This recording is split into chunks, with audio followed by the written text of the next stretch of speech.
कबूतर, चिड़िया, मिट्ठू, मिट्ठू की पत्नी और बाकी सब कालू कौवे की बारात लेकर सागर वाले जंगल में पहुंच चुके थे। दुल्हन भी सज धज कर बैठी हुई थी। कालू, तुम्हारी पत्नी तो बहुत सुंदर है, बहुत भाग्यशाली हो तुम। मेरी शादी देर से जरूर हुई, मगर हुई सुंदर कवि से। तुमसे भी ज्यादा काली है तुम्हारी पत्नी। माँ, मैं अभी 2 मिनट में आती हूँ।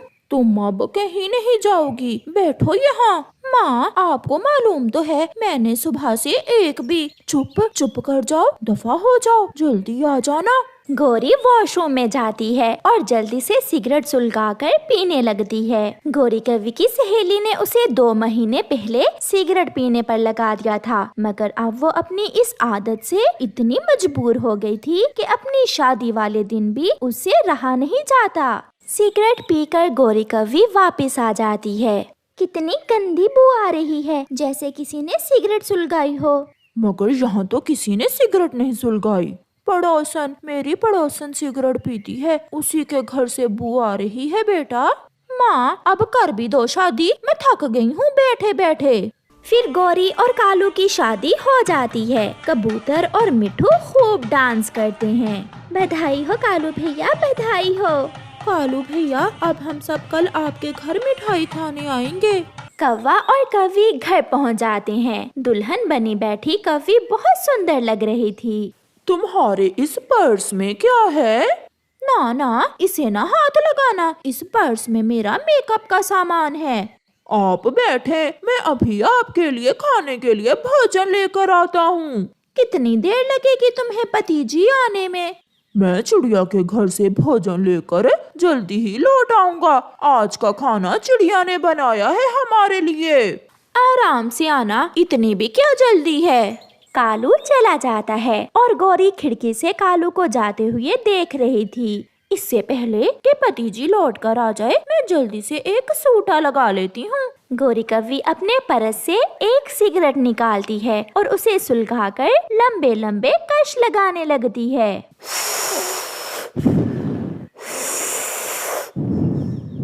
चिड़िया बहन, खाना तैयार है क्या? हाँ कौवे भैया, मैंने बहुत स्वादिष्ट खिचड़ी बना कर रखी है आपके लिए और आपकी पत्नी के लिए। वो अकेली होगी, अब मैं जाता हूँ। फिर कालू कौवा जल्दी से खिचड़ी लेकर वहाँ से चला जाता है। दूर से कालू को आता हुआ देखकर गौरी आधी सिगरेट बुझाकर फेंक देती है। ये बू कैसी है? धुएं की है शायद, मगर घर में तो आग जलाई ही नहीं आज। वो मैं रसोई में गई थी, चूल्हा जलाकर देखा था मैंने। अच्छा, लो ये खिचड़ी खाओ, बहुत मजे की है। फिर वो दोनों खिचड़ी खाते हैं। सुबह हो जाती है। अब गौरी किसी न किसी तरह सिगरेट पीना चाहती थी। वो सोच रही थी कि कैसे सिगरेट पिए। वो कालू से कहती है, कालू जी, मैं जंगल में घूमने जा रही हूँ। मैं भी जाता हूँ साथ। नहीं, आप कोई काम वाम है तो कर ले, मैं अभी थोड़ी देर में लौट आऊंगी। गौरी जल्दी से अपना पर्स उठाकर भाग जाती है। वो पहाड़ों के पास वीराने में जाती है और इधर उधर देखकर अपने पर्स से सिगरेट निकालकर सुलगा लेती है। कमबख्त, बहुत गंदी आदत है, जब तक पी ना लूं सुकून ही नहीं मिलता। गौरी मजे मजे से बैठी सिगरेट पी रही थी कि कबूतर उसे देख लेता है। ये तो कालू की पत्नी है। नई नवेली दुल्हन यहाँ क्या कर रही है? कबूतर गौरी के पास जाता है। कबूतर को देखकर गौरी कवि सिगरेट अपने पंखों में छुपा लेती है। गौरी, तुम यहाँ अकेली क्या कर रही हो? आप यहाँ से जाएं, मैं अकेले में बैठकर प्रार्थना कर रही हूँ, मुझे अकेला रहने दें, आप यहाँ से चले जाएं। मगर पीछे से निकलता हुआ सिगरेट का धुआं कबूतर देख लेता है।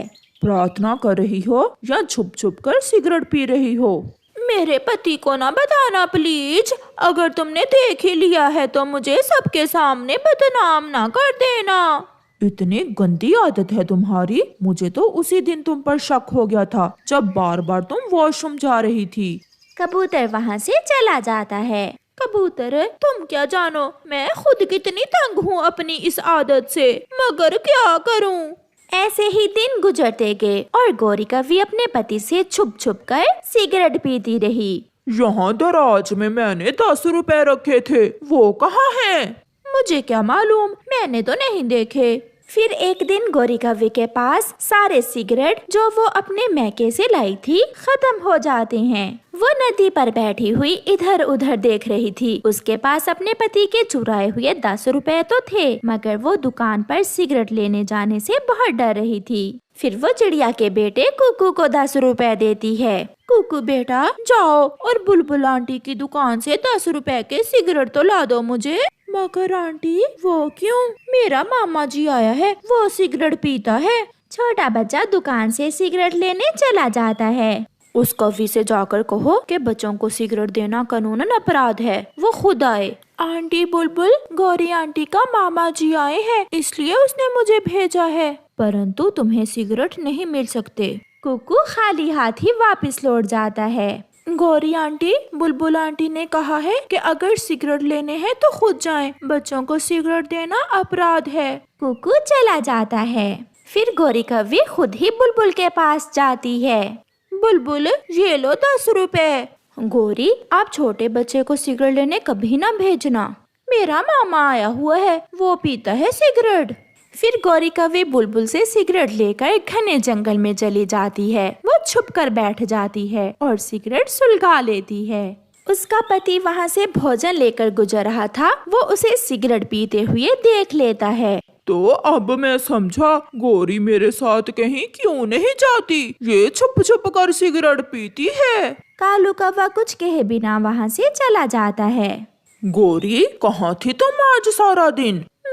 मैं आज माँ से मिलने चली गई थी। गौरी, जिंदगी साथ गुजारनी है, कब तक झूठ बोलोगी? मुझे सब मालूम है, तुम मुझसे छुप छुप कर सिगरेट पीती हो, मैंने अपनी आँखों से देखा है तुम्हें। ये सुनकर गौरी कौवी अपने पति से बहुत शर्मिंदा होती है। वो मेरी पुरानी सहेली ने मुझे ये बुरी आदत डाल दी थी। अब हम दोनों जहाँ भी जाएंगे एक साथ जाएंगे और मैं आपको दवा लेकर दूंगा, जिससे आपकी ये बुरी आदत छूट जाएगी। क्या ये मेरी आदत छूट सकती है? हाँ, मगर उसके लिए आपको फैसला करना होगा। फिर कौवा अपनी पत्नी को हेल्थ सेंटर लेकर जाता है और वहाँ से उसका इलाज करवाता है। आहिस्ता आहिस्ता गौरी की सिगरेट पीने की बुरी आदत छूट जाती है और अब वो अकेली नहीं बल्कि सबके साथ बैठना पसंद करती थी। प्यारे दोस्तों, बुरी आदत आपको हमेशा रुस्वा करती है, आपको अपने दोस्तों से अलग कर देती है, इसलिए ऐसी बुरी आदत से बचें। आपका धन्यवाद। माँ, ले ये पैसे रख ले। इतने सारे पैसे? बेटा, ये आप कहाँ से लाए हैं? मम्मा, वो मैंने लॉटरी का टिकट लिया था 5 रुपए में और मेरा इनाम लग गया। अपने बेटे की इस बात पर मम्मा चिड़िया को विश्वास तो नहीं आता, मगर फिर भी वो चुप रहती है और वो पैसे लेकर रख लेती है। बेटा, कभी भी किसी लालच में आकर कोई गलत पंख ना उठा लेना। बेटा, जो पंख उठ जाए वो कभी वापस नहीं आता, इसलिए हमेशा बुराई से दूर रहना। मैंने सारी जिंदगी आपको हराम से दूर रखा, मेहनत से कमा कर खिलाया है, इसलिए आप ही कभी कोई गलत काम न करना। मम्मा, बस भी करे, मुझे सब पता है, मैं कुछ भी ऐसा वैसा नहीं करूँगा, मुझे सब पता है। दूसरे रोज कुकू जग्गू के पास बैठा हुआ था। यार जग्गू, जब मैंने मम्मा को बताया कि मेरी लॉटरी का इनाम लगा है तो मम्मा ने मेरा विश्वास कर लिया। अच्छा, मगर मैं तो मम्मा को सच सच बता देता हूँ। जब मैंने मम्मा को बताया कि हमने कबूतर चाचा के घर से पैसे चुराए हैं तो मम्मा बहुत खुश हुई थी। यार, तुम्हारी मम्मा चोरी करने से कुछ नहीं कहती, मेरी मम्मा को चोरी करना पसंद नहीं है, इसलिए मुझे झूठ बोलना पड़ा।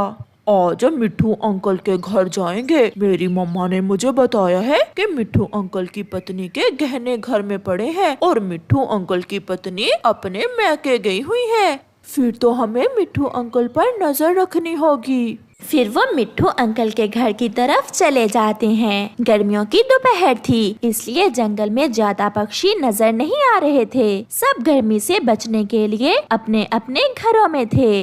कुकू और जग्गू छुपकर बैठे हुए थे जब मिट्ठू नदी से पानी पीने के लिए अपने घर से निकलता है। जल्दी चलो कुकू, मिट्ठू के आने से पहले पहले हमें अपना काम करना होगा।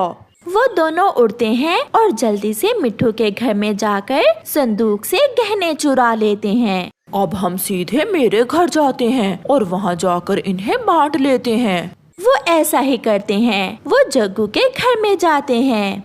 वाह रे कुक्कू, तुम्हारी मम्मा तो बहुत डरती थी, मगर तुम तो बहुत बहादुर हो। तुम तो हमसे भी बड़े चोर बनोगे। आंटी, मेरी मम्मा को नहीं बताना कि मैं चोरियाँ करता हूँ। मम्मा मम्मा, पापा ये गहने देखकर खुश हो जाएंगे।